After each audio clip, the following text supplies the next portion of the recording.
ஒருமுறை லார்ட் பிரம்மா இந்த யூனிவர்ஸை உருவாக்குவதிலேயே ரொம்பவே சோர்வடைந்து சற்று ஓய்வெடுக்க நினைத்தார். அந்த லார்ட் பிரம்மா ஒரு கொட்டாவி விட்டபோது ஆஹா, அத்தனையும்! அவர் வாயிலிருந்து 4 வேதங்களும் அப்படியே சறுக்கி கீழே விழுந்துவிட்டன. அச்சச்சோ! அருகிலிருந்த மாது மற்றும் கைதாபா என்ற 2 ராட்சசர்கள் இதை உற்று பார்த்து சட்டென்று அந்த வேதங்களை திருடிவிட்டனர். யோ பாவம்! வேதங்கள் இல்லாமல் அந்த லார்ட் பிரம்மாவினால் யூனிவர்ஸை உருவாக்கவே முடியாமல் சக்தியற்று போனார். கவலையால் வாடிய அவர் அந்த வேதங்களை மீண்டும் கொண்டுவர் லார்ட் விஷ்ணுவை அணுகிமனமுருகி வணங்கினார். ஆமாங்க, டோரா ஸ்பூனால் சக்தி பெற்றிருந்த அந்த 2 டீமான்களும் அவர்கள் விரும்பினால் மட்டுமே மரணிக்க முடியும் என்ற வரம் பெற்றிருந்தார்கள்.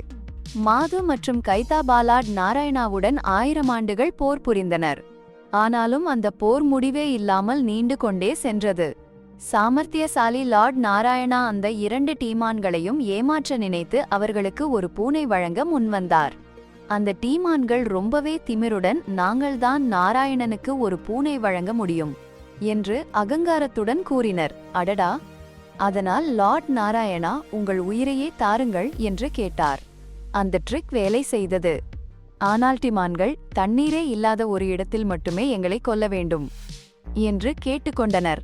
அந்த நேரத்தில் ஒட்டுமொத்த உலகமே தண்ணீரால் சூழ்ந்திருந்தது என்பதுதான் இங்கே டிவிஸ்ட். லார்டியை ஏமாற்றிவிட்டோம் என்று நம்பிதாங்கள் பாதுகாப்பாக இருப்பதாக அந்த டீமான்கள் முழு நம்பிக்கையுடன் இருந்தார்கள். ஆனால் லார்ட் நாராயணாதன் பலம் வாய்ந்த ஹயக்ரீவா அவதாரம் எடுத்து அந்த டீமான்களை தன் தொடை மீது வைத்து ஒரே அடியில் நசுக்கிக் கொன்றார். அடேங்கப்பா!